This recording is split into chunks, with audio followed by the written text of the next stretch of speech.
Punta naman tayo sa Manila. Nagkaroon ng di pagkakaintindihan sina Sweet at Direk Joyce Bernal.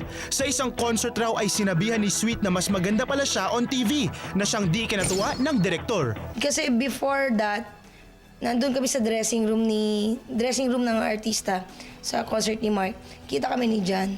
So yun, nagbeso-beso kami, nagyakapan kami. And mabas na nga yung portion niya. Tapos sinabi niya nga yun. Right there and then, hindi naman ako na-offend. Pero some people na-offend yata for me. So sinasabi ko lang, hindi po ako na-offend. Tinext ako ni Jan, sabi niya sa akin, Joyce, madami nagsasabi sa akin kung na-offend kita. Eh, nag-textan naman tayo nun, alam ko hindi ka na-offend. Sabi ko, hindi talaga ako na-offend, Jan. Ngayon, ano bang gusto mo? Ma-offend na lang ako? Tapos sabi niya, hindi naman. Pero kung whatever na nasabi ko, sorry talaga, pasensya. Sabi niya gano'n. Yun. Sabi ko, hindi ko masabi okay na kasi hindi talaga, wala eh. Ayon kay Direk Joyce, di naman siya nainis talaga pero friends daw niya ang nagalit. Sweet is known for his humor and candidness at itong hiling ng direktor sa kanya. Diyan, okay lang yun. Komedyante rin kasi ako eh. Next time lang siguro, alam mo na may magre-react. Yun lang.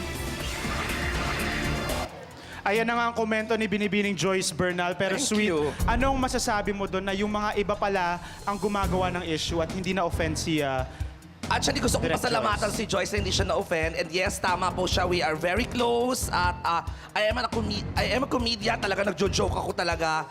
Prior to that punchline with Joyce, marami akong mga inokray sa audience. Again, it's a joke. I'm a comedian. It was a show. So ano yung naging komento mo doon kay Direk Joyce? No, na kasi ikinagalit parang ng ano mga yan eh. fans? Para kasi iba-iba yan eh. Parang prior to that, may mga...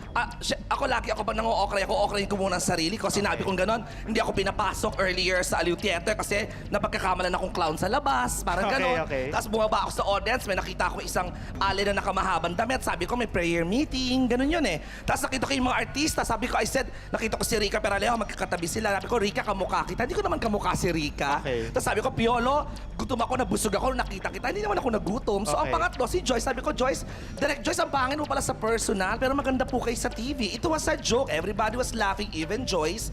Nakakalungkot lang na may mga tao pala na na-offend for Joyce na hindi ho dapat dahil kaibigan ko po si Joyce Bernal, hindi niyo po siya kaibigan. So wala ho kayong karapatan sabihin kung ano yung mga bagay na ika-o-offend niya sa mga bagay na hindi niya ka-o-offend.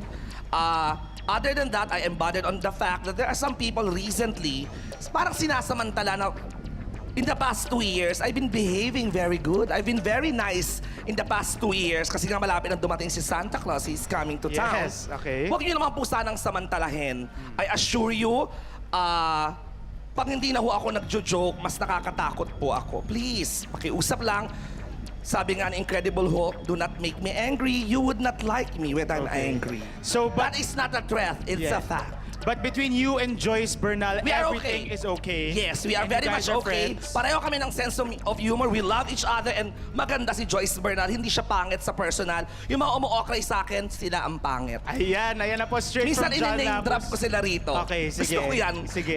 Babalik ko na yung bangis ko alang-alang sa rating. Alright, so maraming salamat John. At mamaya, abangan nyo dahil makakasama natin ang first ever celebrity duet champion na si Tessa Prieto Valdez. Wow! At live na live Uy, po natin tanong ko sa kanya. makausap. Kasi gusto kong malaman ba't siya, di ba siya nanalo? Di ba? Lagi siyang nasa bottom group. Di ba? Tapos kahapon siya yung nanalo sa, wow. So tanungin ko yan kay Tessa mamaya. At live na live din natin makakausap si Lolit Solis tungkol sa kanyang chance encounter with 2 matinee idols. Ano nga ba ang kwento sa likod ng istorya niyan? Abangan nyo po yan sa pagbabalik ng Showbiz Central.